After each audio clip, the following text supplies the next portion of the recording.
Aloha, everybody. Welcome to the Hawaiiverse podcast, a podcast that supports local by never ever saying the words flip-flops. Oh, gross. I can't believe I just said that. I'm your host, Kamaka Diaz, and I always got my local slippers on my feet. Right over here. Our guest might be a little bit more stylish than me, though. Before we introduce him, let me tell you about our local business giveaway, which is being provided by our guest, the CEO of Sweet Enemy Clothing. He is giving away a Sweet Enemy Leatherman jacket worth $125. Go check it out on Hawaiiverse on Instagram. I might have to create some fake accounts to enter this one. Our guest today is a Kamehameha grad from the island of Oahu. He is the CEO and founder of Sweet Enemy Clothing. This young entrepreneur is making a name for himself in the streetwear scene and is a true hustler. He graduated from the University of Hawaii at Manoa and has collaborated with many local athletes, such as our previous podcast guests, Kamehameha and John Ursula. He's one of the nicest guys you'll ever meet and has such a heart of gold. I'm super stoked to have him here today. His name is Drew Honda. Aloha, Drew. Welcome to the podcast. How you doing? Good. Thank you so much for having me. Of course. It's nice. We always cross paths. Every time I get a haircut at Mojo, I hop over to Sweet Enemy. We have some good conversations, but I'm excited to get deeper into your life and some other stuff.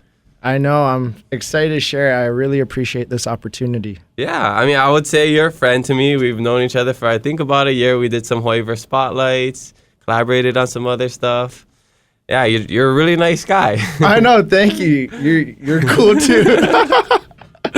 Well, I mean, I'm just really impressed by everything you created and how hard you work to get your brand and your name out.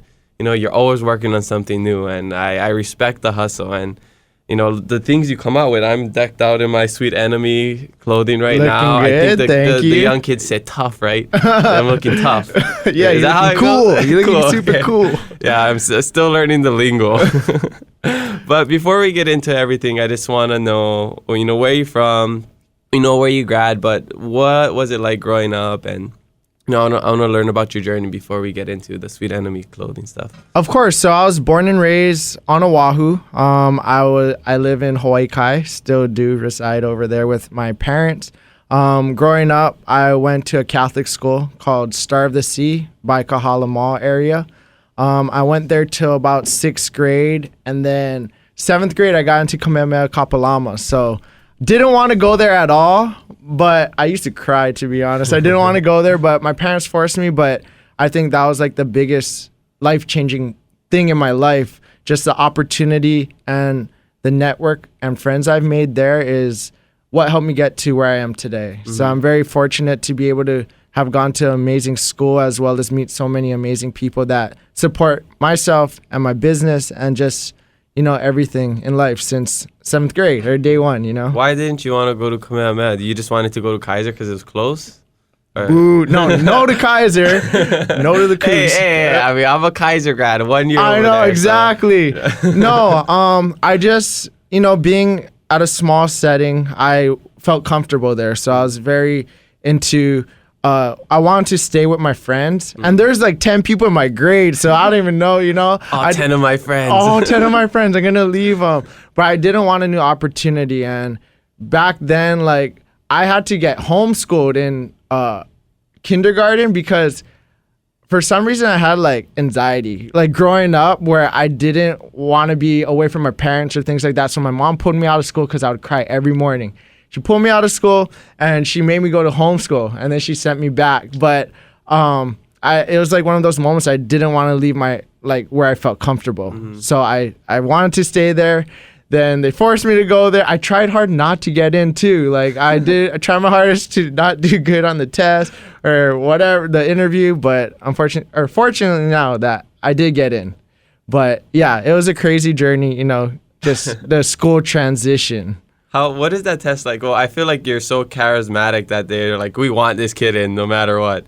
But was it a multiple choice and you're just choosing like C, D, A, B, and it was just all right, coincidentally?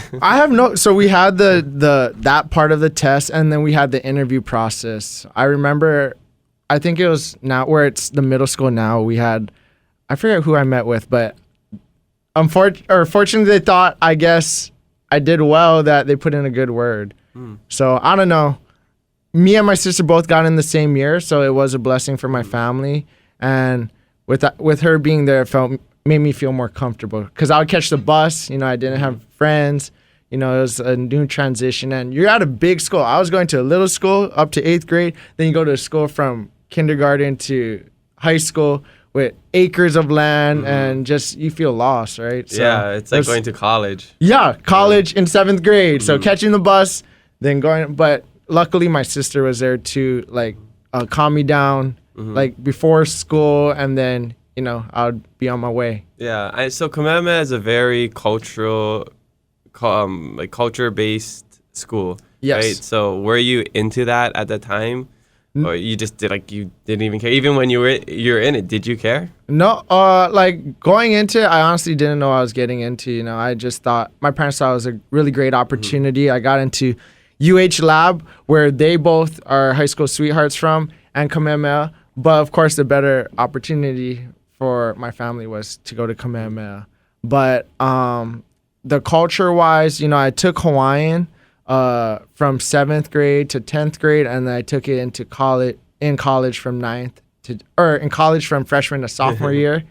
But I never really dug deep into the culture, and I wish I did, you know, just because who we are. We, as like a designer or entrepreneur, that's who I should be representing, because there's a very few of us. You know, my grandma was 100% Hawaiian, but oh, no way. Yeah, she you know, got stripped of her language and her culture when she was young. You know, she didn't go to school, nothing. But yeah, so it wasn't part of my family, even though my grandma was of that ancestry. And I wish I did learn more about the culture. Well, it's never too late. It definitely isn't, right? I went to a Hawaiian immersion school, and I didn't care about the culture for, I don't know, how long do you go to school for? 13 a long time. years or something? Yes. Yeah. So, yeah, I think it's always a good time to learn about our own culture. So, when you were in high school, did you play any sports? Were you always into fashion? What kind of things were you into? Yeah, so I did play sports like my freshman. So, 7th grade, you know, you enter ILH. Going to Catholic school in middle school, there is like Catholic school leagues, so you play against like St. Patrick, St. Teresa. It's like these little Catholic schools at like middle school age. Then going to Kamehameha, it was like a bigger league, you know, you go to the ILH. So my 7th, 8th grade year, I did track and cross country and soccer. And then going to high school, I tried football. You know, I wanted to be a part of that crew. And then, so I did football, and then I did football, soccer, and track. And then sophomore year or junior year, I just did football. I tried to just be a kicker. I was just a kicker. You had the soccer background. Yeah, but I played receiver freshman, sophomore year, and I wasn't even going to play football junior year because, you know, that's when you got to go vars. But they told me to try out for kicker, and I made it. And it was a good season. We won state. So, like, I'm very appreciative of that opportunity and the people I met, you know? Yeah, you didn't want to play in college? Or that was just something that you could do so I you could hang out with friends? No, I definitely could not kick that far. So, you know, when I was at college, like, I would go kick with my friend and try to practice, because all my homies, they were playing at UH. So I was like, maybe I'll try walk on. But I definitely didn't have the leg or anything. I was just, you know, it was like dreams and aspirations of being, like, something or someone. But then I found a different passion, which was fashion. Weird that rhyme, but yeah, I found a passion in fashion. And rapping, apparently. Yes, and now I'm gonna be a rapper. So yes. Classics. So you graduated, went to Manoa, and what was it like going to college? How did you end up becoming this entrepreneur and starting your own business? Yeah, so a little background. So my senior year, that's when you apply for colleges, right? So I only got into HP and Chaminade. I didn't get to UH. I wanted to stay back at the time because I had a girlfriend, and that was like kind of the reason. Lame reason. Don't do that. Love makes you do irrational things. So yes, choose you first, okay? So that's why I only applied to 3 colleges locally. I didn't get into UH, which is the one I wanted. Oh, what? Yeah. So what I did was I applied for this college opportunities program. I heard of it super last minute. You write a paper, you do all this like applications. I got in. So what that is when you graduate, during that summer transition to your freshman freshman year. You do a 6-week program or like a 2-month program, but it's dorming with class. And what you do is you get that class, you get the 3 credits, and it's free. Mind you, it's free. It's just like a way for you to have an opportunity if you're a local person. If you don't have, I didn't have the SAT scores. So that's why I didn't get in originally. But this program gave me the opportunity to go to this college, summer college. You dorm, you have the college experience, you take classes, you have homework, you attend meetings. And then if you pass all of that, then you get into UH. So I had a roommate. I had the dorm experience before actually going to college, and I got in after. I continued to be roommates with my roommate. So you still dorm throughout your college? I dormed freshman, sophomore year. Oh, okay. Freshman year, I thought it was going to be done. Then like sophomore year, I decided last minute I was going to dorm. And then so I dormed sophomore year, and then I stayed at home junior, senior year. But yeah, without college opportunities program, I wouldn't have been at UH. And where I found the passion for fashion was when my grandma passed. Like, I was always into style. I collected vintage hat. My dad did. I found this bin. That's another story we could talk about too. I found that, and then I would flip it in high school. But that was like a hobby. And then my roommate was into like shoes and hats, so I would have more hats, and I started collecting shoes, and that was a black hole because all my money for work would go into that, and I would starve off like $10 for like 2 weeks. And then once my grandma passed is when I wanted to do something in honor of her, and a streetwear brand clicked in my head. So that's, yeah, at the moment, I love Tyga, the rapper, and he was starting his brand, and I couldn't afford I didn't want to pay like $60 for a hat, so I was just like thinking of a way, like, how can I rock my own stuff, or like what's different, and I just wanted to be relevant in the world and make a difference, with something. You had that feeling inside, and like, I have to. There's something bigger that I meant for, right? There's exactly. I think a lot of people can relate to that. There's like, you get to a point in your life where you're just like, I just feel like I need to be doing something. And to me, I always had that feeling. And I thought, that was joining the Peace Corps. And then when I was in the Peace Corps, I'm like, I have this feeling I need to do something big, something even bigger. And then it was the race to 50K. And then it's just on to the next one every time, right? Yes. And I feel like that's what makes us different, like we have that. I feel like everyone has that aspiration or like what they want to do, but like you're a go-getter, so you're like that 1% or whatever, as well as myself, that we're actually doing, and like we have that like mindset that we want it and we do it, so I respect that of you. I see your grind, so you're killing it, so you gotta keep going, bro. Yeah, well, the goal is that we're all killing it, us local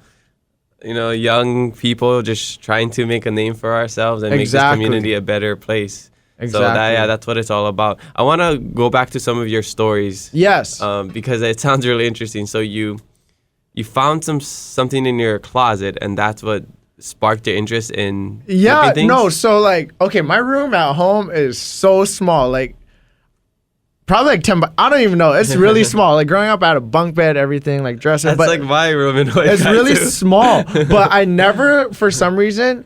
So I would just use my drawer. I never went in my closet where there's like a thick sheet over things. For some reason in high school, I was cleaning out my room, my closet.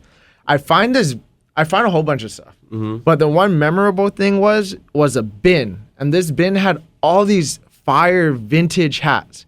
Mind you, at the time, it wasn't hot, popular, nothing. Everyone was still wearing fitteds. So I had these like snapbacks that I started wearing at school. And then like people were asking me where I was getting it from. Like I would sell it in school. I would buy off Craigslist, like whatever I could find. I would flip it. This is like my junior, senior year. I would flip hats. And then when college came, I got into shoes because of my roommate. So I would stand in line, flip that. And then this store, The Firm, opened. It was a streetwear store. And they had all these snapbacks. And it was starting to get popular because like Chris Brown and Tyga was rapping about it. They had that Snapbacks Back song. Yeah. So That's everybody was getting on this trend, but it was like super expensive. And this brand Tisa was there that they're like, it was like exclusive rare like hats that people wanted. But I had all these hats from my dad that he collected that were very rare. And I would save some, but flip to buy more. And then I would buy it from the firm on their $10 rack and flip it even more on like Craigslist, Facebook forums, anything. That's how I like make money, you know, alongside my job and stuff in college. But yeah, my dad, I guess, was a huge influence in that upbringing because he collected cards, pogs, autographs, hats. But the one I really enjoyed was the snapbacks. Yeah.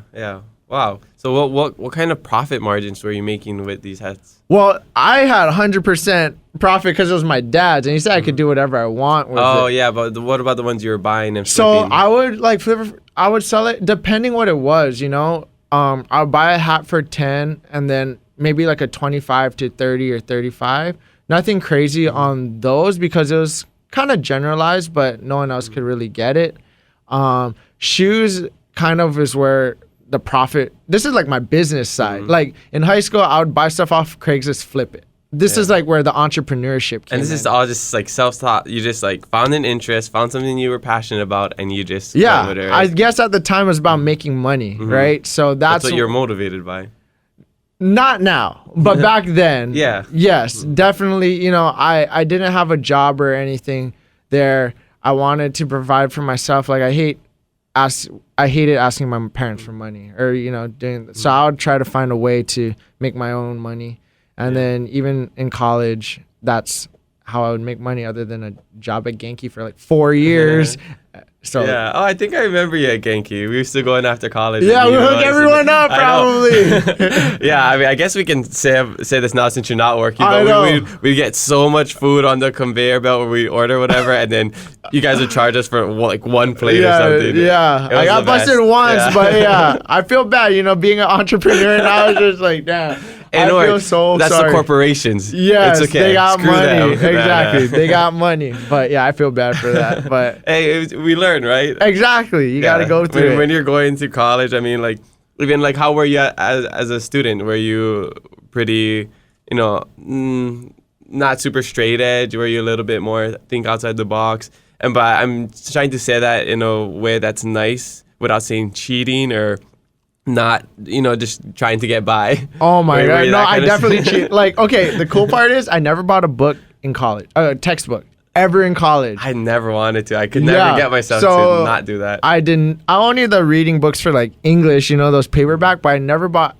The way I passed was through, unfortunately, cheating. But, you know, yeah, that's where my heart wasn't there, right? During class, once I decided I want to do the brand, I would sit in the back and try to make designs or, you know, do things that I wanted to do. Yeah. I wouldn't even go to class sometimes. So, college for me was about the networking. And it helped so much through college. But did you go in there with the mindset of I want to network? Or No, it I just didn't. kind of happened? It just organically? happened. Like in my head, I honestly didn't know what I wanted to. I feel like a lot of people's like that. Yeah, same. But to this day, like in all humbleness, I have that chip on my shoulder where I feel like I want to be the greatest. But at that time, I didn't know how I was going to be till the whole concept of a brand came and being able to have a foundation to just make a difference in this world or community, not talking about like sales or anything. It's about like impacting individuals' lives. That's where I'm trying to leave my legacy. Yeah, I think you're doing a great job at that so far, and it's still so early, right? We're You young. still We got a we're- lot to go. We're young, and we even look younger. Exactly. So that's the best part of it. We don't feel it though. Like I feel my body. Oh, like, same. Yeah, I feel like we can relate a lot with our mindset with, you know, playing sports growing up. I'm achy all the time. Yeah. Even in college when I went there, because I had no idea what I was doing in college. I remember my freshman year, I signed up for some classes, and I was still getting used to that because at my Hawaiian immersion school, you didn't choose classes. Everything was just set out for you. Yeah. So I go to college. I went through a whole semester taking a psychology class. I think the last week of the school year, Mm-hmm. they're like, "Oh, did you finish the online section?" I'm like, "Wait, what? There's an online section?" So this whole time we were supposed to be going to the computer lab and doing this like a weekly test and studying this book, and I had no idea. How long I did failed. it? That was the only class I ever failed. Did you take 4 years to grad? Or I how- took 5. Okay. 5. Yeah. So the first couple years, I don't even remember what I was doing. But in the beginning, just like you, I would take classes with my friend Davin. You know, Yeah, Davin. yeah. He was good at science, so I just took science classes with him. I'll just copy his paper or his exams. I remember one time, it was I think the final exam.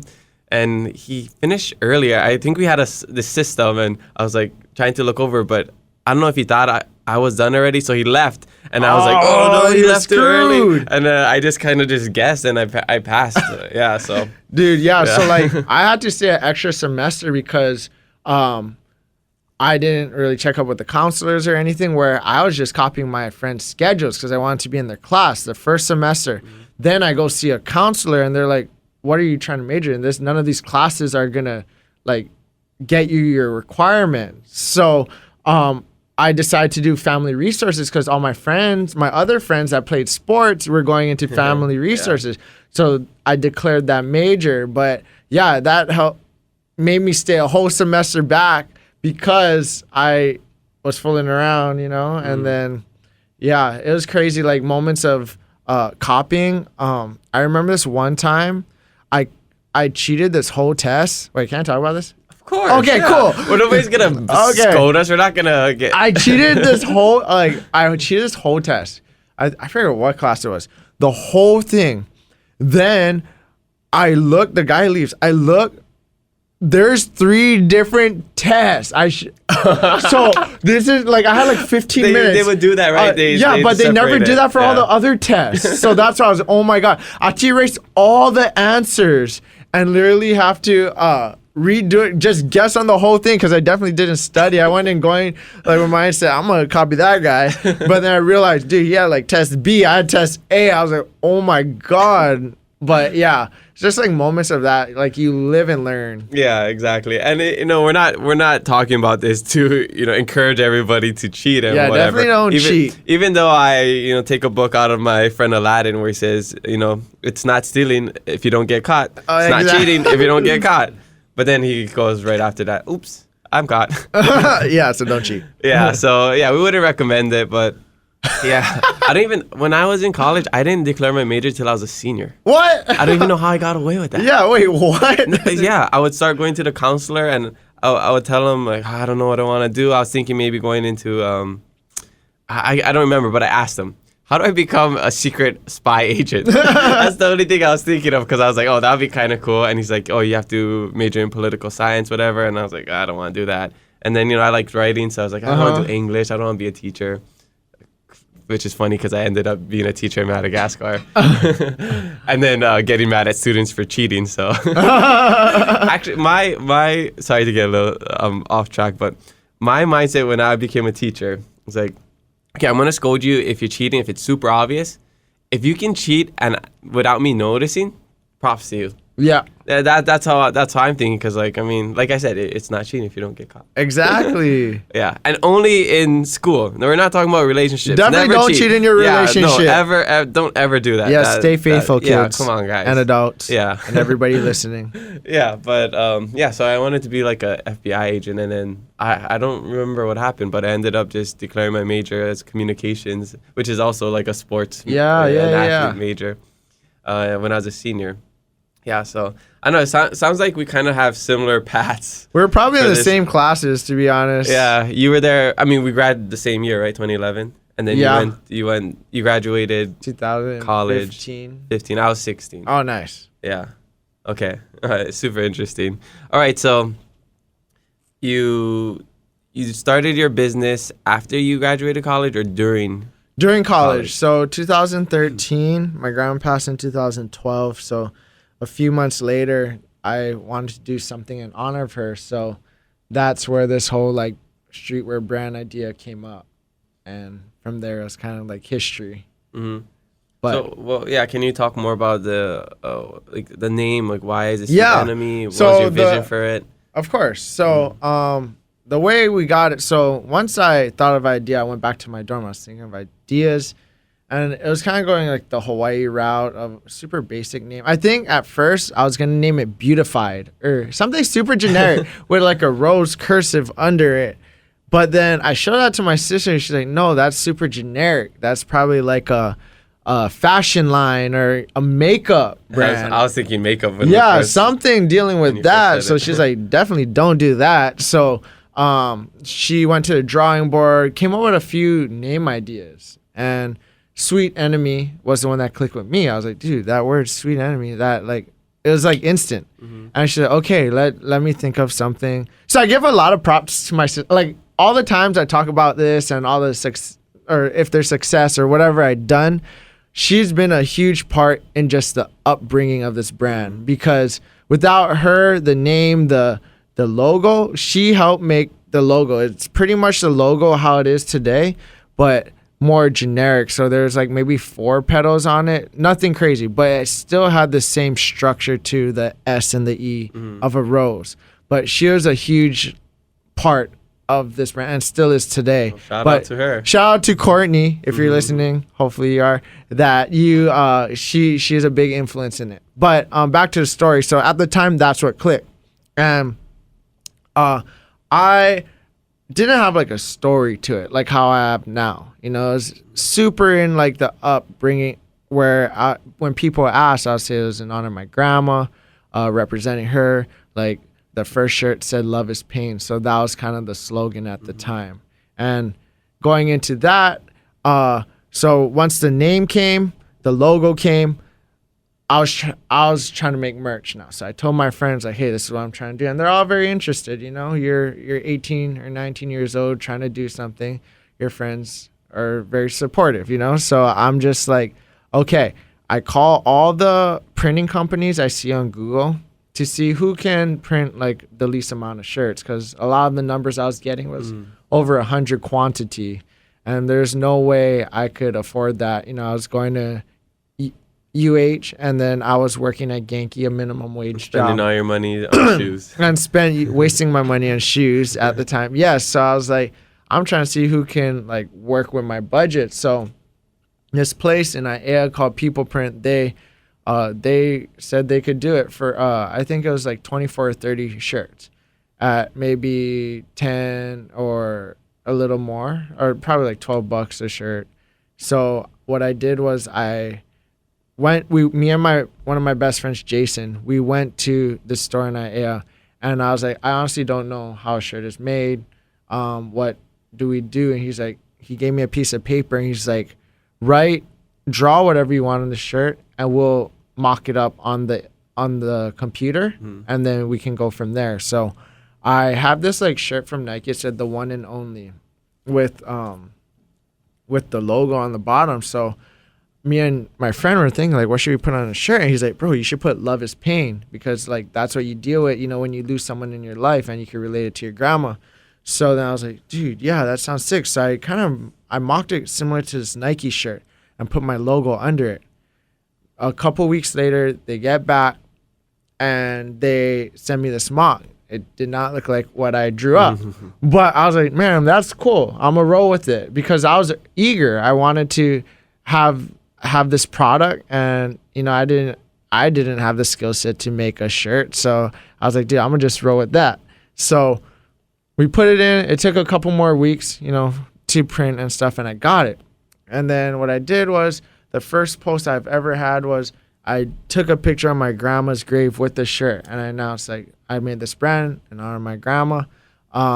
Shirts are for sale. At the time, I think I was selling shirts for $15 or $20 a drop. So the profit was probably a couple dollars, which is fine. You know, at the time you want to just get the name out, you know, get your brand out. And I had no advice from anybody. So like I was on my own path trying to like find my own way.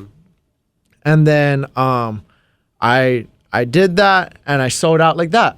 Wow. To friends, you know, which is not crazy. It's only like 20 to 30 shirts, you know. But it's a good feeling, right? It's Gets you excited, it's a great feeling, you know, and it hypes you. And from there, my mom was working at American Cancer Society at the time, and I wanted to a give back event. And my grandma, she had cancer. My auntie, my mom has 7 siblings. Wow. And a couple of them have suffered from cancer and eventually passed away, not from cancer, but from one did from cancer, but from other causes. But I wanted to do something in that realm where I could, make an impact. So I had a booth at Windward Mall. This is my second shirt. I made a shirt on Google Docs because I didn't have Illustrator. I didn't even know what Illustrator was.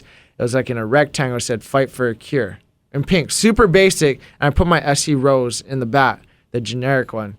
And I sold, I don't even know how much. I made a little more quantity, and I sold, and I just donated 100% of proceeds to American Cancer Society. And then from there, I did other shirts. But after that is when I started to get stuck with shirts. So, I hit a high, and I feel like a lot of business, especially streetwear brands, they give up or stop too soon because they've seen such a success in the beginning, and then once they start getting more, it starts to get real, and that's like anything in life. Once you you start to lose encouragement, but that's going to make you different. When you push through all these moments, there's going to be a lot of more lows than highs. And that's in my whole career, my whole life, whatever I've been through, there's been so many lows, but I try to reach that high again. And I was just getting stuck with shirts because I moved printers. I went to a printer that was doing other big brands, local brands, and I wanted to be the biggest brand. So I was like, dude, I got to step it up. Quality, learned about getting my neck tag printed with my sizing, just more detail on a shirt, more colors to a shirt, and learning the Illustrator program that I went to this printer in Moanalua area, and I was trying to print 75 shirts, but I was trying to stay relevant and be consistent.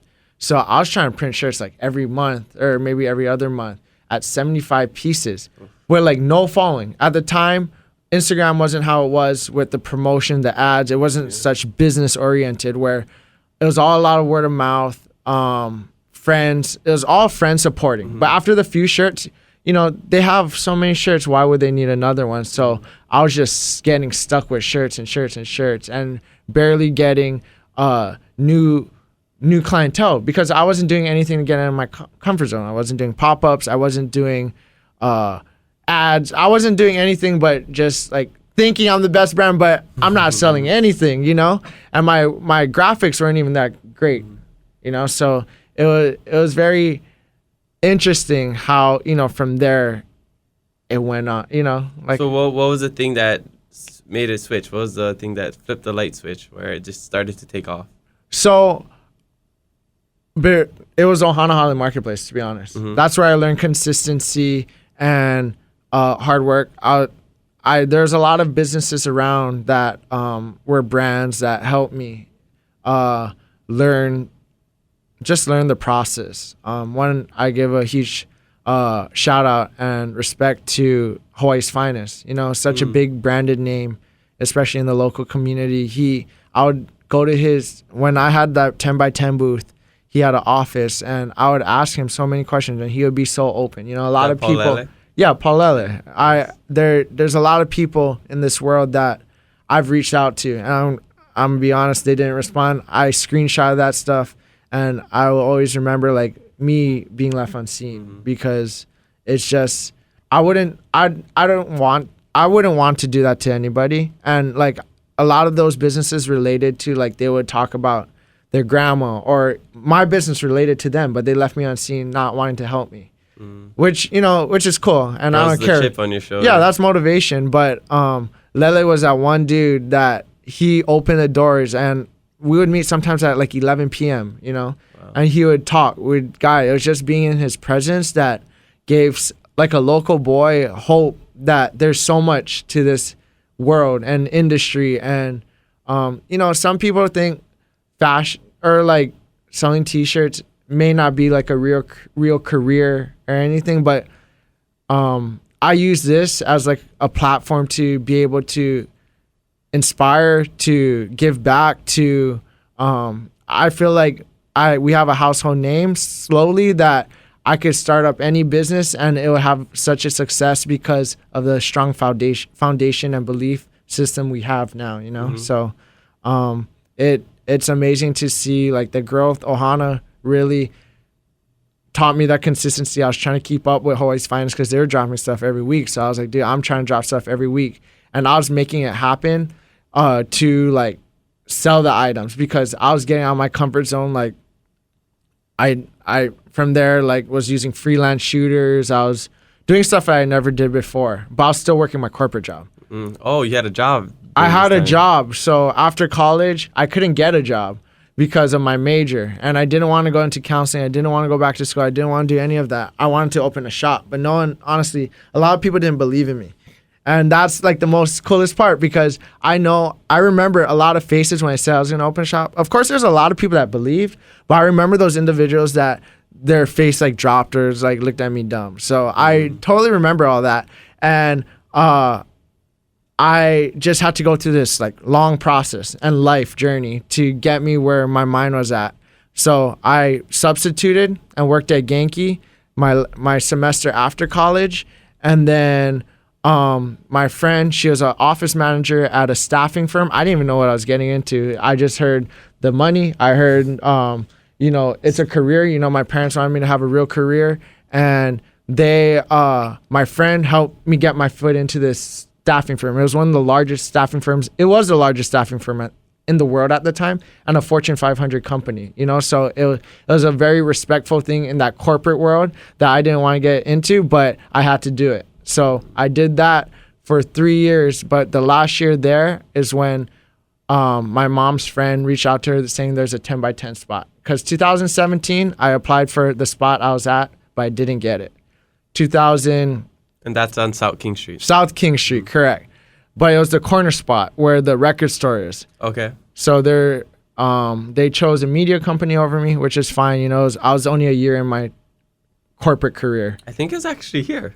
Yes. Summit Media, right? Yeah, it was Summit Media. Wow, that's so crazy. I'm pretty sure, yeah, yes. Where we're at right now is Summit Media. Yeah, so they had that. So when I went to look, it was all beat. So my mom was like, oh, how are you going to afford this, all this stuff? But I was like in my head, I'm going to make it happen. Just like anything you want to do, right? So I'm going to make it happen. But I got the call from the landlord say, hey, we want to let you know we gave it up to Summit Media, blah, blah, blah, blah. I was like, okay, whatever. I was bummed. I'm not going to lie because like, damn. But at the time, I wasn't ready. I wasn't ready at all. Like, I would have been screwed, to be honest. Like, I would have found a way, but it wouldn't have been smooth as when I got that call in 2019 where he's like, hey, this retail store is leaving. If you want it, you can have it. It's a little more expensive, but it's a bigger spot. And I was like, where? He's like, between Truist and Mojo. So that day, I went. I called my mom, and then she's like, her first thing she says, she's like, are you ready to quit your job? Like in a good, cool tone. And I was like, yep. So I put in my notice, everything. But yeah, it's crazy to see the journey because to hear it, it's very inspiring. Yeah. So before going back to Ohana Hale Marketplace, we hear about it a month prior. My mom's friend tells her, so my mom's super excited. You know, she's probably like the biggest believer in me. And it makes me want to cry. Like it makes me like kind of choke up because I remember clearly she calls me. She's like, hey, blah, blah, blah, said there's a spot. Let's go check it out. So, okay. Mind you, I work from 7:38 to like 5:36, or it's a sales job. So you're there whenever, however, to make things happen. So my mom, she picks me up with a carpool. She picked me up. We went. And it was a cool spot, you know. It was like all these 10 by 10 boots, some bigger. And I was so excited. It was like going to be my first brick and mortar. But it was like different, you know. It was like open spacing. So it was very like an interesting concept. But I was ready. So then I had an idea in mind already. Like I wanted to make like a forest garden vibe. So what one of my best friends, his name is Frank. He took so much time out of his life to go with my mom to do all these things, to like source the fridge from this like warehouse, and he made a mock-up because he is an architect major of how we're gonna make it look, making sure the space is all right, all in this 10 by 10 booth. But we took it we're serious, like we took This it is at Ohana Hale. yeah, we took it for real, like this is like my store, you know. So we're doing all this, and it was behind my dad's back. Oh, how come? Because my dad's one of those dudes, or you know, he's kind of the critical one, or he's like, how are you gonna afford this? More How are you gonna do analytical, this? Yeah, yeah. like what are you sure? Why are you gonna do this? All that stuff. So the first couple weeks, we didn't even tell my dad. What we're just coming home super late. We're just like doing all this stuff. Like I was like trying to get everything ready, and this is like merch, everything in less than a month, right? While doing your corporate job. While at my corporate Sounds job. terrible. Yeah, it was crazy. But like I said, my mom and then my boy, and they played a huge part in that part, you know, in my life. And then we found all these things, we got it set up, and then we had to eventually tell my dad. And he was kind of upset, you know, like he was like, well, who's gonna work it, you know, because the market was open from 10 to 8 every day. So I was like, man, I'm gonna find someone. So luckily, I have so many best friends. I have friends, thank God. So this guy James, he also shout out to James. Yeah, Dirty. He offered, because he was an entrepreneur. He had his valet company at the time. He offered to be there for me while I was working my corporate job. Wow. What a homie. Or he offered to work the few hours, and we'll close a couple hours, and then I'll come back. So at that time, it was super cool. I would park my car. I would leave my house in the morning, park it at Ward. I would beaky to downtown, work my corporate job, beaky back, and work there till 8 o'clock. And I did that Monday through Friday. Saturday, Sunday, I worked the marketplace the whole day. Yeah. And couple months in, my dad just started seeing these posts and starting to see more like believers, you know. I think that's what caught his eye, where he was seeing new people, new faces supporting the brand, that he started to work at Ohana Hale Marketplace for me. So he loved it because he was meeting friends, or eventually, like, it was 10 by 10 booths, so the girl across would watch, or like this my friend Mob Fox at the end I would put a sign, just call me, and I'll get orders, and then she would run there and help the customers. But it started to be like a cool, like, helpful situation. Community. Yeah, like community. An actual Ohana. Yeah. So my dad like ended up working there and loving it, you know, being there. He was probably tired because he works like graveyard shift too. So he would nap and then go. But very like thankful for him and everything he's done. But that 10 months at Ohana and working a corporate job was probably the most mentally challenged. Like I've hit depression. I hit worse anxiety. I've hit like every like low point. I was gaining weight, but there wasn't time for myself. And that's how it come now. Like I'm so mentally strong, or like I put myself first, and because I've seen all those tough times where it's like I'm so grateful for where I'm at now, that I try to give myself that time of day and take care of my mental health. I think that's the most important thing, right? I love that. I'm so happy you said that, because that's something that we struggle through as entrepreneurs, right? And yes. You always have something to do. It's like, when do you ever have time for yourself? Or, yes. You know, when do you have some time for, say you have a significant other or your family or whatever it is? So yeah, trying to find that balance, it's probably the hardest part. It's tough. For me. And I always say that. Yeah, and you're probably so busy, you get, like you say, you get so caught up, right, that you even forget to do something for yourself. That, you gotta make that a priority, I feel, now, right? That's what I've been doing. I mean, and you don't know it until it happens, and then you learn, and you're like, yeah, I gotta make sure I set time apart. So, you know, every day I said, you know, no matter how busy I am, I'm always like, I need 1 hour at least to work out, exercise, get some fresh air. You know, once a week, I need to go surfing. I need to get in the ocean, just because it's like, you know, you think of it as a physical exercise, but really it's the mental. It helps my mental health to get out there. And like, I love surfing because it's the one time throughout the whole entire day that I can't take my phone with me. Exactly. It's being addicted to the phone is a real thing. Like that, I feel causes some mental struggle, or just like that addiction to just like looking on Instagram or like having to text people back. But you being in the ocean sets yourself apart from all that. And it's not even like scrolling. Like I don't really scroll on Instagram looking at this. It's like always responding to people. Like because if I feel like if I don't always respond to them, it just my messages just keep accumulating. And then at the end of the day, I see the inbox. I'm like, I respond to all these messages. So I always try to do a little throughout the day. But yeah, that's another thing we can just get into. But I want to get into Instagram questions real quick. Yeah, of course. And then we'll go back into everything. I'm glad did people respond? There was 2 friends. Yes. So you have friends, and that wasn't a lie. Yeah, and then we have one from our Hawaiiverse team. They've been leaving some questions. Nice. So first one comes from Blends by Bronze. Oh, shout out to our guy who cuts our hair. I need a haircut.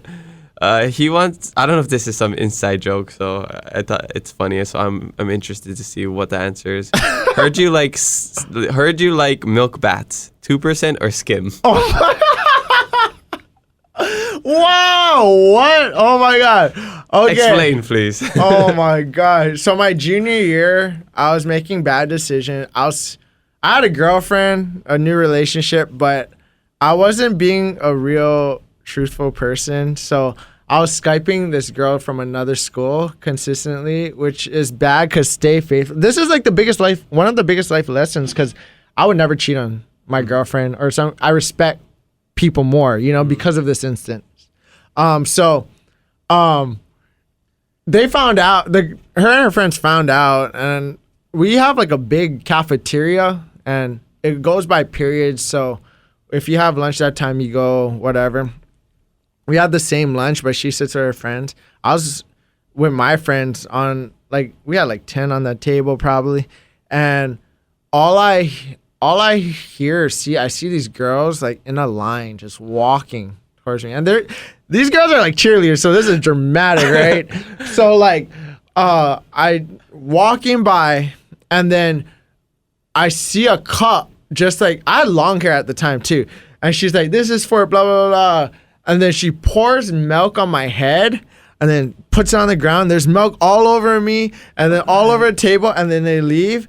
And then my friend, all the way at the end, he yells in the whole cafeteria, Drew just got milk poured on him. So then I like flip my hair, and all my friends are just like, it was super random. So they're like covering or wiping the table down, all that stuff. And then after that, it was pretty much like upper class versus lower class war pretty much. But yeah, my friends got milk pins, and like girls are leaving like vicious like messages on Facebook like to her. Like it was getting nuts. Wow. But yeah, and then I go to practice. Somehow my kicking coach finds out, and then heard you got milk poured on you, and he starts calling me Metal Gold.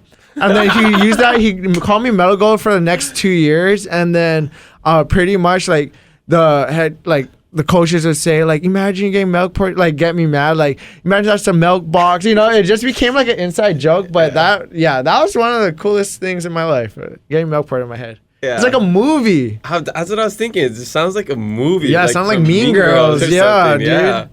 Yeah, wow, that's crazy. I don't know. It was white milk. I don't know what percent, but yeah, it was white. I was wearing all navy. Okay, good thing it wasn't the chocolate milk. Yeah, that would have stained. But I think she was going color contrast because white with dark. You see so she had that eye. Yeah, that's smart. It's the cheerleaders. Exactly. Were they cheering M No, I L K F U C K? No, dude, that would have been bad. But I wish the video. I guess. The office heard, like I didn't care. I honestly don't care, but the office heard where like it got kind of like weird that the girl who had it on her phone, she deleted it. Well, they said, but I wanted it. You know, that would have been memorable. Yeah. Well, I'm happy you used that as a positive experience and you learned your lesson from that. Life. Yeah. Yes. That's the best teacher. Exactly. Mistakes. Exactly. Yeah.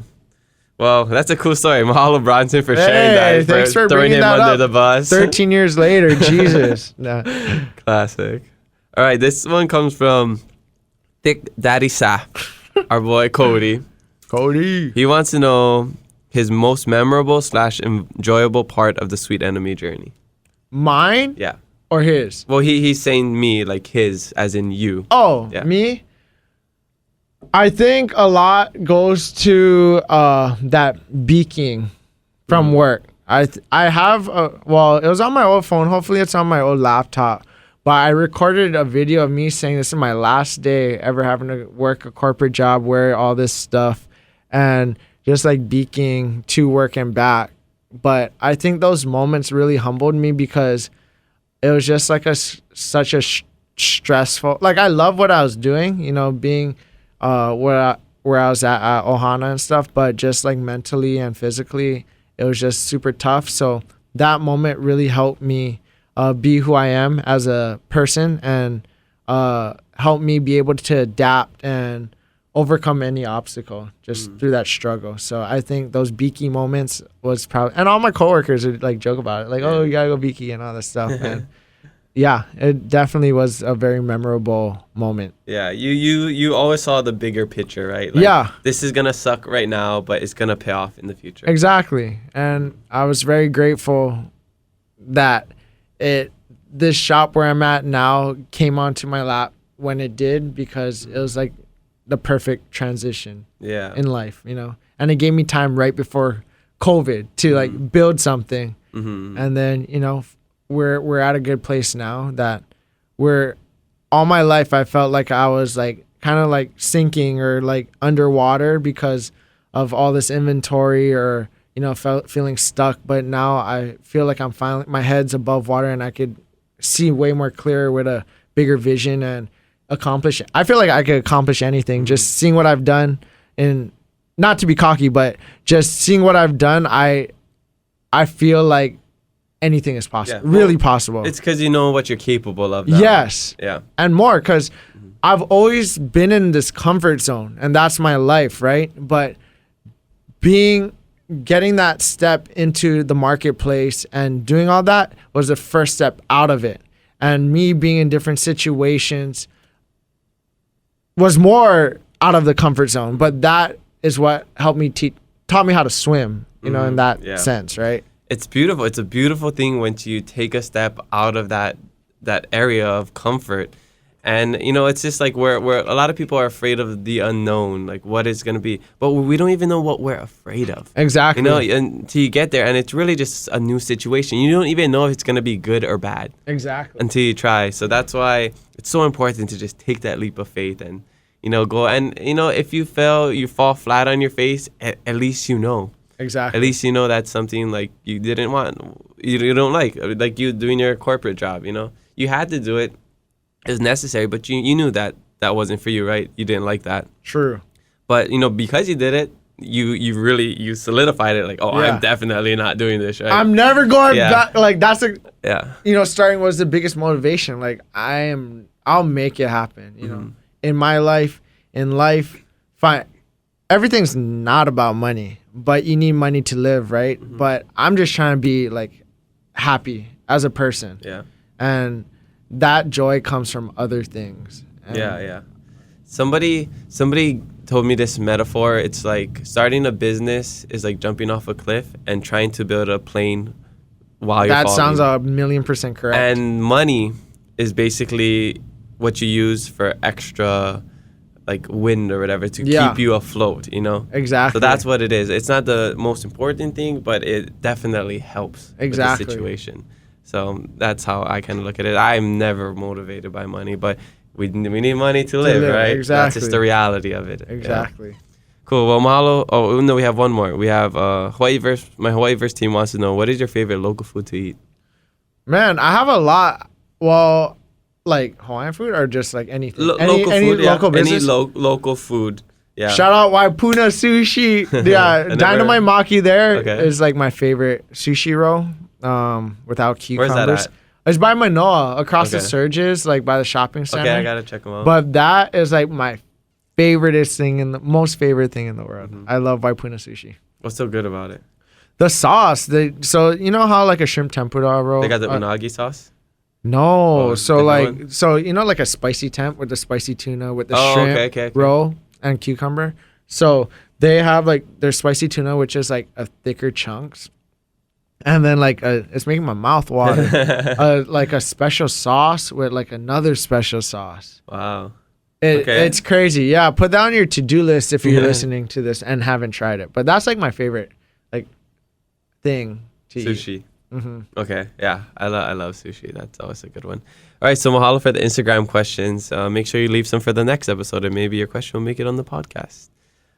Real quick, before we go into some other stuff, what is the meaning of sweet enemy? And then the significance of the rose, the petals, and all of that. Because at first when I saw it, well, I mean, I saw Sweet Enemy everywhere. That's when I first started to reach out to you. I'm like, everybody's posting about this thing. I gotta get on the bandwagon. What's going on? And so I saw it and I was like, what? Sweet Enemy? It's like an oxymoron. What does that even mean? So yeah. At first, I feel like what the brand stood for was always there, right? But just solidifying a slogan and true meaning is where we're at now. So Sweet Enemy, we say metaphorically and visually a rose, the flower, the bloom is sweet.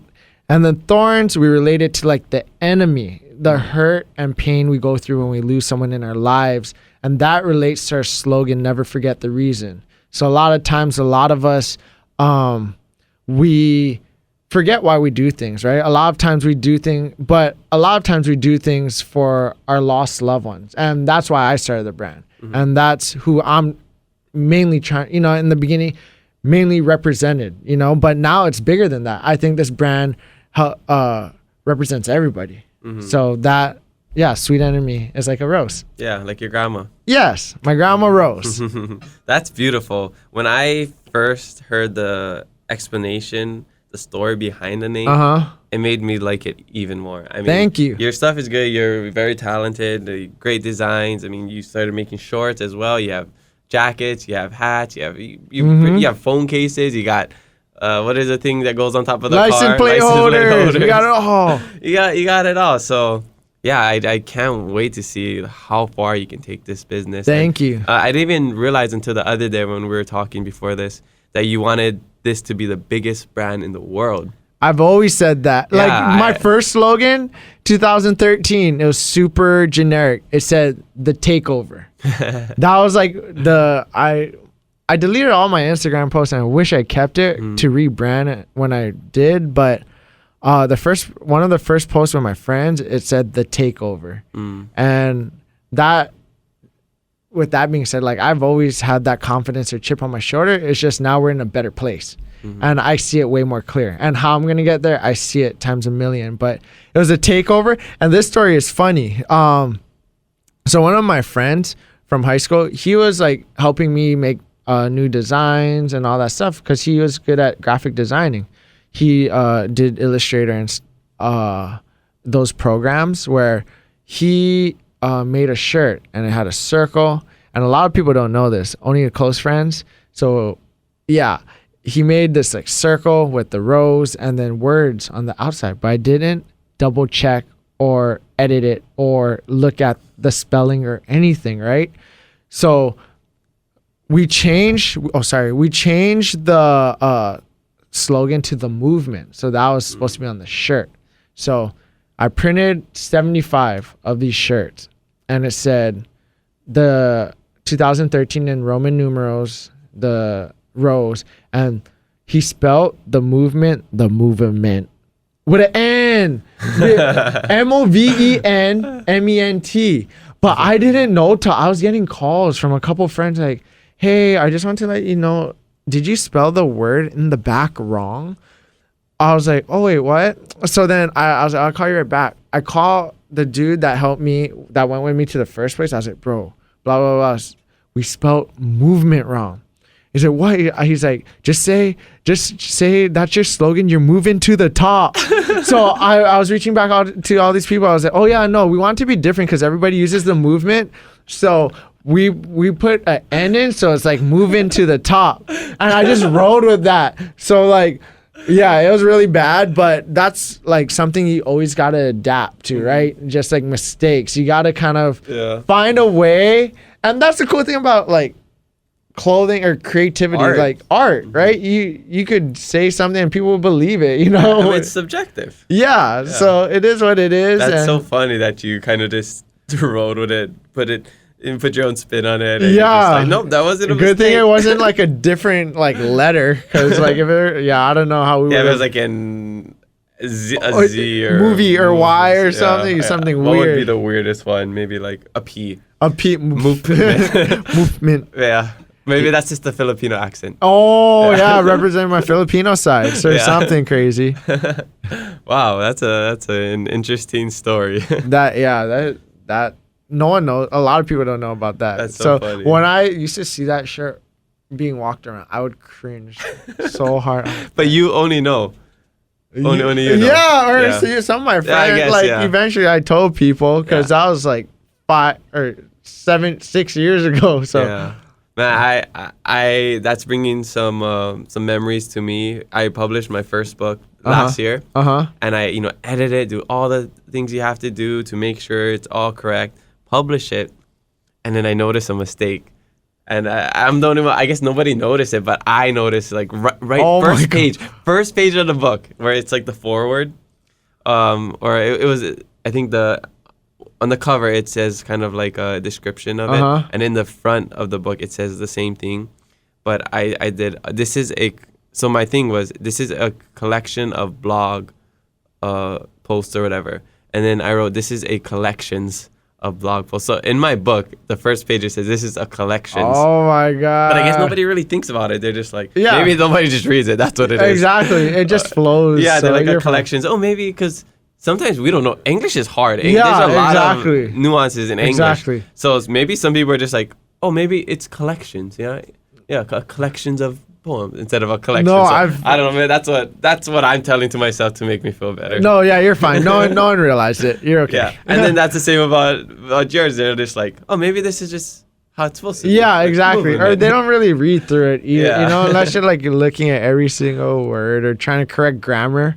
Yeah, Like it's not about that, I feel. that's funny. So, who would your dream collaborator be? Because you collaborated with a bunch of different people, some other brands as well, and you do a lot of things. I'll just try to stay relevant. So, who would be your dream collaborator? I'm trying to be with Nike, to be honest. Oh, that Nike. my biggest goal in life or in fashion, I want a Air Force One collab. That's like my favorite shoe of all time, and eventually I do want to have a Air Force One collab as a Sweet Enemy. Or I'm trying to grow my name as well as an individual, where I have like a different entity to the brand, but I feel like a cool Sweet Enemy collab with a shoe, when we reach that tier, would be like the biggest accomplishment. That'd be cool. to that date. And you work with a lot of athletes. It's kind of Yeah.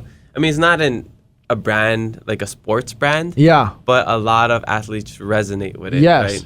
And I think that started when I was in college. That, like I said in the beginning, marketing wasn't how it was on Instagram back then, right? So All guerrilla marketing, right? exactly. So a lot of the field. UH athletes would rock it. They would have friends, all that stuff. That it was like a walking social media, and then they would get it to their friends in the mainland, and then.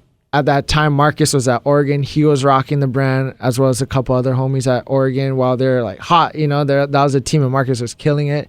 So I have like a shirt with him on the podium. It says success. And then he wore that. He wore it like to this like give back thing that went viral on Twitter. So it was getting everywhere, via athletes, via friends That's and awesome. relationships. So sports was always that home, and then that's where I started. And till this day, a lot of the UH athletes come to support the brand, or we use them to model, or it's just been that connection ever since I've left. It's cool to see a different generation still trying to represent this brand from where it started. That's cool. Thank And it's not your typical Hawaii brand. Yeah. You think, right? It doesn't say aloha. It's not like those. I don't want to necessarily say generic shirts you see at like TNC, Locomotion, Yeah. Quicksilver, like those. Yes. Not saying Quicksilver's a Hawaii brand, but local brand. So it's kind of stepping out of the box, but I feel like it does. Some of your designs still have that island flair. Like you're still able to relate to it as a local.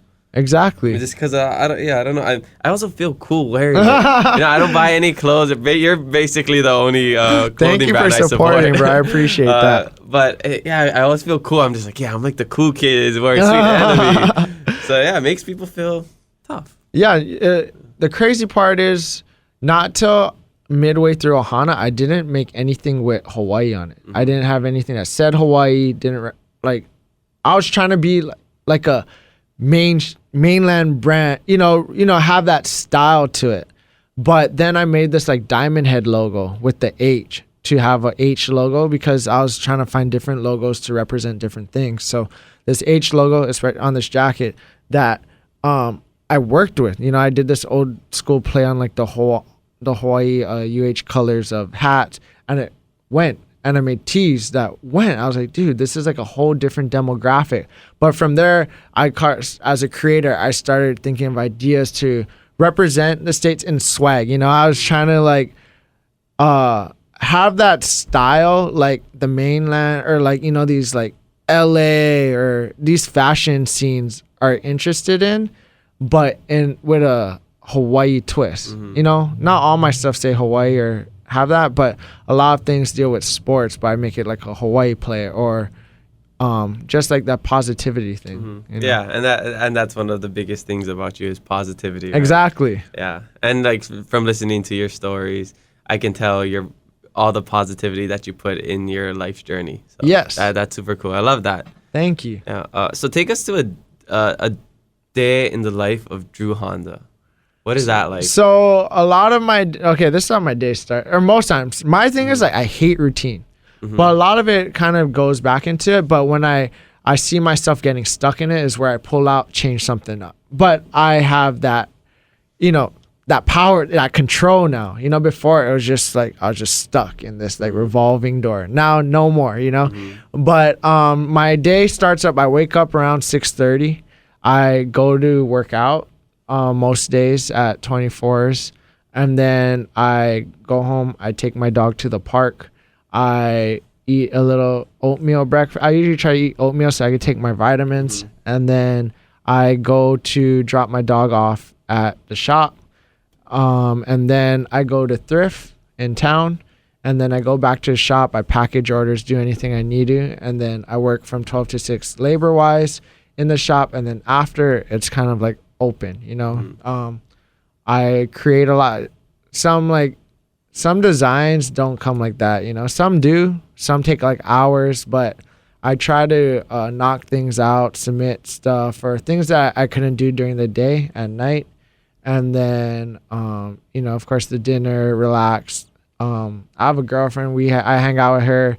I hang out with friends, play basketball. So the nighttime usually switches, but my goal is to not have to be at the shop every day. And that's like my one of my biggest goals. Like I have a lot of goals, but I'm trying to scale.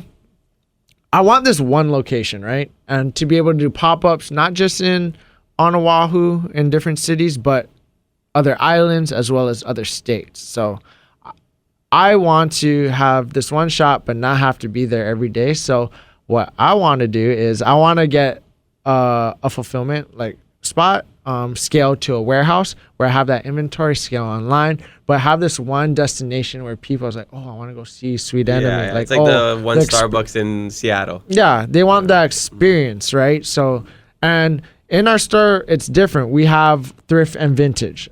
I rarely post online or on Instagram with that because my main goal is to build my brand, but this is a whole nother demographic that Yelpers or Google people look for. So they come to the shop and they shop, thrift and vintage, not necessarily just the brand stuff. But it's like two different demographics that work together.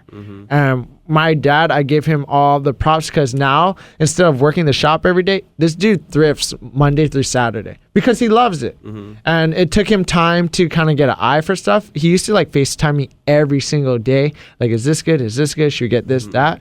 Not as much anymore or rarely. But he pulls like all the good stuff I have. It's rarely me because where I go, a lot of the people go. He goes where people go, but he he stays there for a long time. And that's like how hard of a working person he is. He like literally waits till all the racks come out. He helps them put it out. He's there, and he loves doing it. He sells stuff on Poshmark online, Aloha shirts. So he still works too, 6 days a week. So it's crazy to see him have that energy, but I think he's happy doing what it's a hobby, and a passion. So it's cool that he's still helping in different ways, just not at the shop anymore. Yeah. I don't know who said this, but it's like, if you love what you do, you're never working a day in your life. Exactly. Yeah. And I feel like we both love what we do. Even Exactly. though it's the hard times, but the hard times make the sweet moments even sweeter. Yes, life is sweet. Yeah. And never forget the reason. Cool. You do a lot of things to give back. Yes. And sometimes I'm like, Drew, how are you going to make money if you're just giving away all these shirts to people? Like, give discounts all the time. Like, oh, when I go to the shop, just take a shirt. Like, no, let us pay. Where does that come from? Why is giving back, so important to you? And you've even done things where people had a family member pass away, and you made shirts for them that they could sell, and you donate all the proceeds to their families.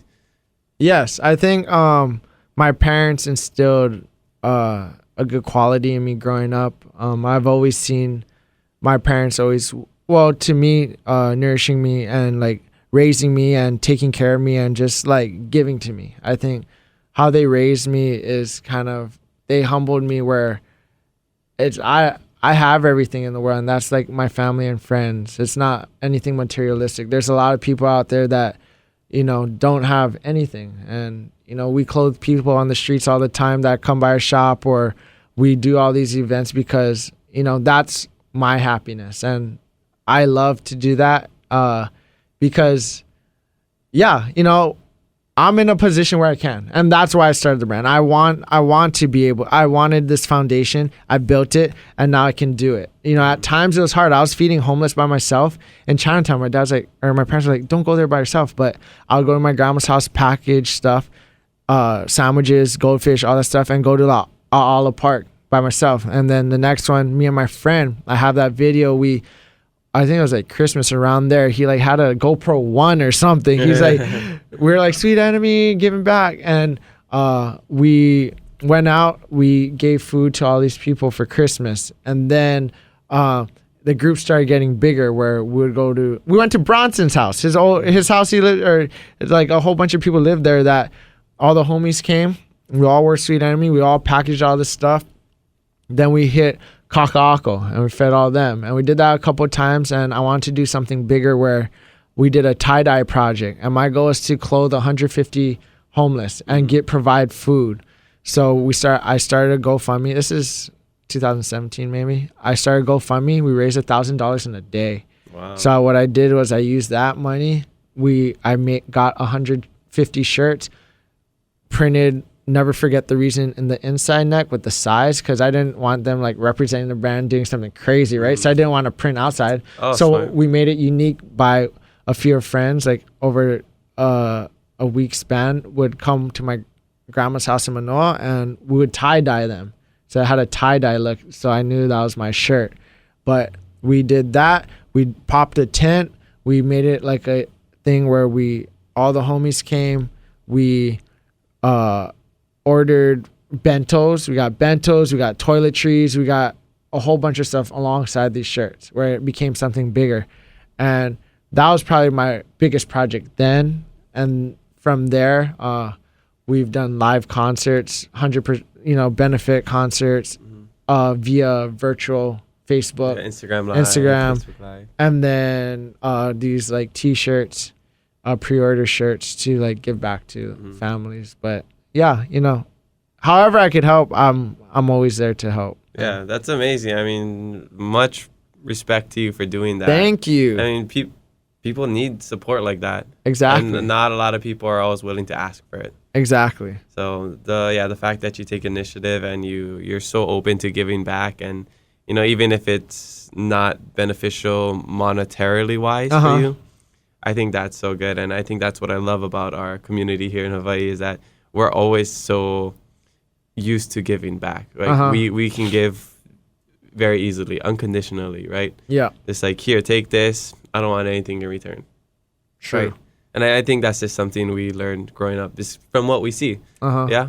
And that's why I think this is the best place in the world. Yes, it definitely is. Even to start a business, everyone's so supportive. Yeah. Cool. So what is the hardest part of all of it? I think just being consistent. A lot of times things don't go well with inventory, and you just kind of got to find a way to keep people intrigued or make something happen to delay till then. But it's that, as well as creating.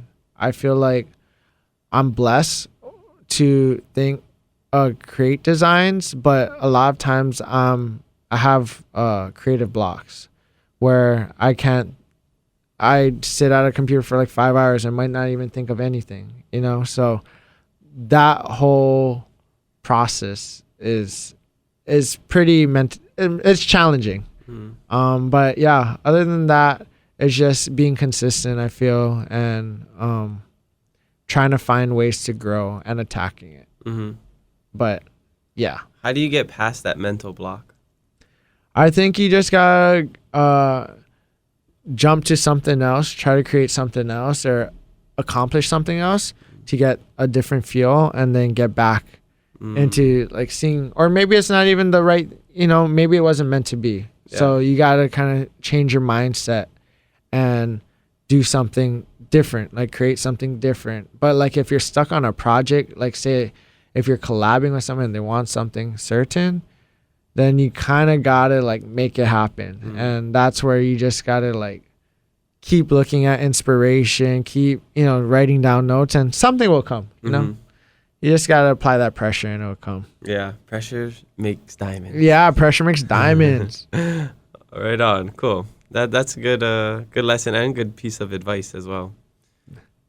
These are some questions I asked to all of my guests. We're coming towards the end of the podcast. Okay. What is one thing you wish people knew about you that they don't know?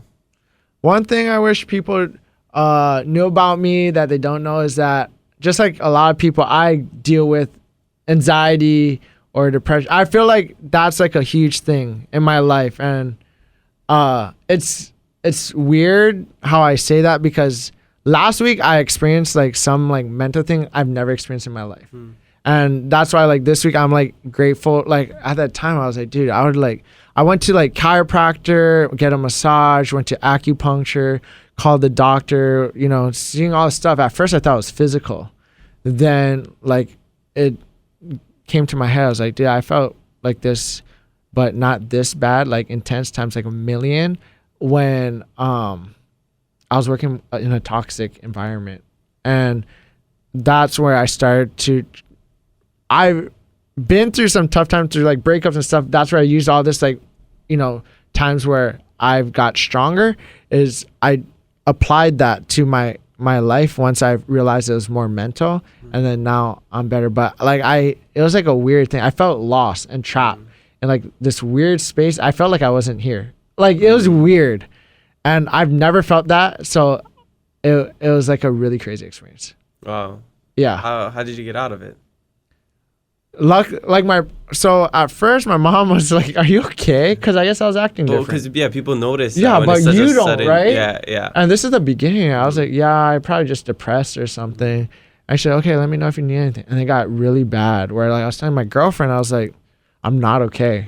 Like I'm not. I don't know what's going on. Like my body was shaking like the whole day. It wasn't like a moment. It was like days. Like I felt weak, nervous. Like I was just going through. Like I felt like I wasn't here. I felt lost. And then it was just like my girlfriend being there, my parents understanding, and just me going back to when I was at my prime, like mentally, or I feel like I'm still going in my prime, but it was like during COVID, I was at my prime, and I was training in different ways. I was mentally preparing in different ways. That is where I went to these routines that made me like a ninja and it helped me get back to where I'm at. Okay, so you just remembered what it could be, like where you wanted to be. Yeah. And you kind of just like held on to that feeling and chased after that Yeah. to get you out of those. So like even in like moments where I may feel something coming, like you just gotta take deep breaths, right? And Yeah. just like taking a deep kinda- breath is so underrated. kind of relax and just like relax your mind. Yeah. And then that acupuncture, that was like, I did it for my shoulder when I got injured one time in high school, but that was like a whole experience because you tell them what your symptoms are, then they poke needles in your head. Your face. I've never done that before. It was a crazy experience, but that moment I was like I had to relax. Like I had to, or the needles were gonna fall out. Oh wow, that's so interesting. I think a lot of times we're like so caught in the moment that we're like we don't even realize all the things that our body is going through and our mind is going through. And I've been through moments just like that where I'm just like, am I happy?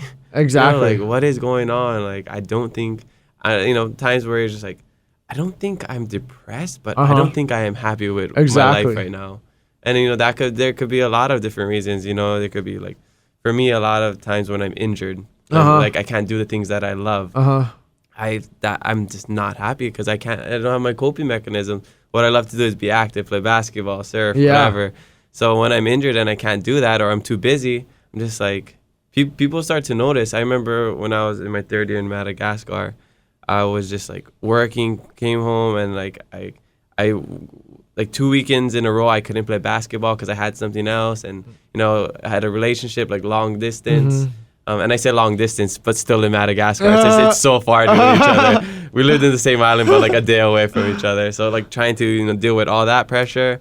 And then like I remember people would ask me like, "Oh, did you eat? Like you're looking really skinny. Like you can tell in the face, right?" And then then you finally like look at yourself and you kind of take a step back and reflect. You're like, oh wow, yeah, what is going on? And then you got to think, okay, what makes me happy? And then so I was like, oh, okay, I didn't get to play basketball in 2 weeks. I didn't, I had to talk on the phone even when I didn't want to because, that's just what you're supposed to do instead of just communicating like, hey, I need some time to myself. And yeah, so it's so important to just take a step back and think about everything that's going on and then remember your happy place. Exactly. Yeah, so thanks for sharing that story. I think that, it's super relatable and a lot of people will resonate with that. Thank you. Thank you. You're too nice. I'm thanking you and you said thank you.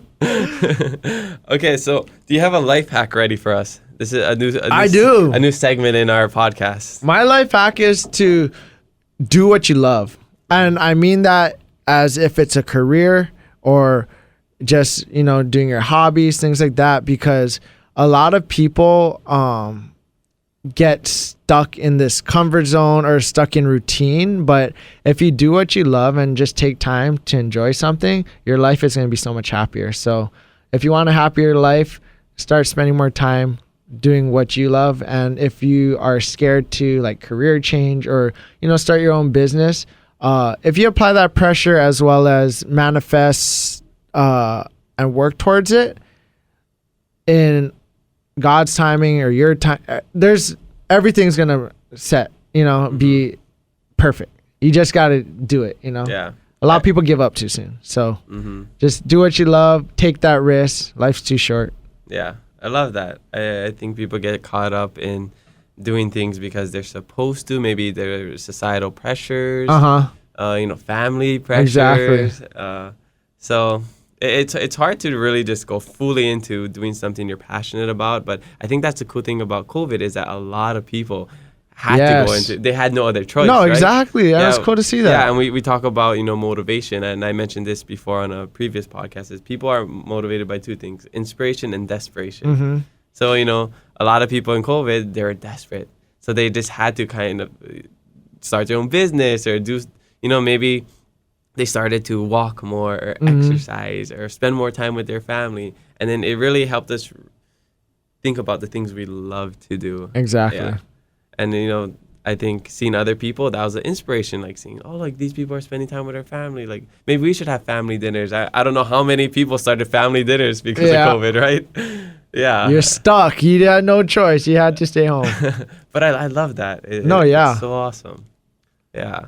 What is the legacy that you want to leave after everything is said and done? And you said before, you want to have the biggest brand, you want to influence people and make a change. But At the end of the day, like, what do you want people to remember about Drew Honda? Other than, I feel like the biggest thing is to be able to impact individuals. But is that not the right answer? Or what, I guess? No, I mean, so the legacy you want to leave is that you impacted individuals. Like, people will say, like, Drew Honda, that was an inspiration. Like, he was my role model. Exactly. And I think that is my biggest thing. Mm-hmm. My biggest legacy I want to leave is to be able to be not a household name, but I want to be able to be someone that people's like, oh my God, yes, this guy has changed my life in a positive way, or he was so positive and inspired me. I want to leave that legacy on everybody, and I hope that everybody can use my story to accomplish their dreams, or even take that step forward and not give up, or just be consistent in something that they've never done before. Mm-hmm. At any points were you just afraid that you would fail? I failed so many times. Like I said, I had that chip on my shoulder, and until this day failure is so common that you get immune to it. So it's gonna happen, but you just gotta adapt and find a way. And yeah, it's life. You live and learn, right? Yeah, so you gotta catch some L's to get some dubs. Exactly. You're gonna catch so many L's with a few dubs, but you celebrate those wins, and then you keep going and do different things. That's awesome. Well, if you take all the L's and you put it together, it's a dub. Oh, it's a W. So you need L's to make a W. There you go. Yeah. See, I guess if you're just listening to this, put your hands up in an L. You know how people go left, right, trying to figure out what direction, and then bring your thumbs in and make a W, and there you have your W. Yeah. So it's all about perspective. Exactly. Yeah. That's awesome. Okay, so we're almost at the end. I just want to know some of your favorite local businesses to support. There's a lot of local businesses to support. Do some shout outs. Okay. Yeah, I see a lot of you're always posting different businesses on your stories, friends. I know, whatever. there's so many. Love that. Yeah, so the homegirl Raven, she has Ravewood. They're rebranding. So is she from here? She went Kamehameha, 2014. Okay. So it's cool to see her striving and doing the athletic wear or comfort wear, athleisure. So sorry, but Ravewood. We look at my boy Mana Athletics. He's actually in Vegas, but he's from here. He's a 18-year-old entrepreneur. Starting. Oh, wow. He has a brand that he's targeting the sports. So right now he's like restructuring, but he's dropped a whole collection, made baseball gloves, something different that no one's done, really out here, I feel like, as a local business. And he's getting into like football gloves and just trying to do different stuff. Then we got there's so many people. You always post about that brand Thankful. Yes, that's like one of my best friends, another best friend. But yeah, he's another brand, trying to represent Hawaii, as well as, he has the sports aesthetic as shorts, jerseys, shirts, and he's killing it. He does a lot of the Hawaii things. Let's see, what other brands are there? There's a lot. I mean, I see you just posting a lot. I know, I post too many. With local musicians a lot. Yeah, I'm trying to think of local food spots that Genki Sushi. No, they're corporate. And Kudu is better than Genki Sushi. Local entertainers, that's they're entrepreneurs in their own way. Yeah. We met with Kehlani yesterday. There's Leah Moleta. Lei Mao, she does a whole bunch of things. Kalehulu, like fitness, as well as, play volleyball. Johnny Sweet, all them, like big supporters of the brand that, shout out to them, go support them. Wavy, local boys. Kalai and then Kalai James. You got Freddie. Punna makes beats. Yeah, there's a whole bunch of different like industries, we that they're actually entrepreneurs in their own way. Definitely. But yeah. Yeah, it's cool because we're all this community where we just want to support each other and Exactly. see everybody succeed, right? Oh, Ocean Creations. Oh, Haley. Yeah, Haley. Yeah, she'll probably be on the podcast at some point. Her grind is cool. She worked a corporate job, everything. Mm-hmm. But yeah, she has a store in Kamehameha. You got, I would say Hawaii's Finest, but everybody knows them, right? Yeah. Okay, cool. Polele, you gotta get on the podcast. Oh yeah, dude. I heard he's pretty low key. Yeah, he's low key, but he's killing it. But I love that. Super humble. Yeah. Works in silence and behind the scenes. Yeah. Well, a wise man once said, "Real G's move in silence like lasagna." That is smart. I've never heard of that before. Lil Wayne. It's a Lil Wayne song. Oh, Lil Wayne. Yeah, I think it's the song 6'7". Or 6 foot, 7 wow, foot. that was like my favorite song. Listen to it. It's towards the end, I think he says, real G's move in silence like lasagna. Okay, I'm gonna listen to that. One of my favorite lines. Well, that's pretty much all we have. I appreciate you for coming out. I'm a huge fan of you and your clothing. My little brother loves your brand, Sweet Enemy Clothing. Can you tell us where we can find you? Yeah, so for those listening, you can find us on South King Street in Honolulu, Hawaii, 2009 South King Street. We on McCully Block between Mojo Barbershop and Truist. Shout out to all those businesses. Yeah. Oh my God, I forgot all those. We're right between them, and then online at www.sweetenemyclothing.com. And Instagram? And Instagram, Twitter. Sweet Enemy Clothing, Facebook, Sweet Enemy Clothing. And Google Sweet Enemy Clothing. Everything's Sweet Enemy Clothing. So yeah, check us out. I appreciate Hawaiiverse and Kamaka for having me. Thank you so much for this opportunity. Definitely. I can't wait to see how far you can take Same with you guys, man. It's just the beginning for all of us. Definitely. Yeah. We're still so young. Everything in life kind of comes as how we have freshman, sophomore, junior, senior years in high school, college. Even after that, every new beginning is almost the same. Exactly. So right now we're only in our sophomore year, our sophomore season. Yeah, but a lot. Yeah, still, I can't wait to the senior season. Yeah, you're gonna kill it. We're gonna be killing it. Yeah. So, yeah, awesome. Mahalo, Drew, for joining us on the Hawaiiverse podcast. Check us out on Hawaiiverse.com, the best place to support local. Spread aloha, be kind to one another, and mahalo for listening to us today. New episodes every Thursday, so make sure you follow us and leave a review. Pretty please. I'm your host, Kamaka, and you'll hear me next time on the Hawaiiverse podcast. Hui ho.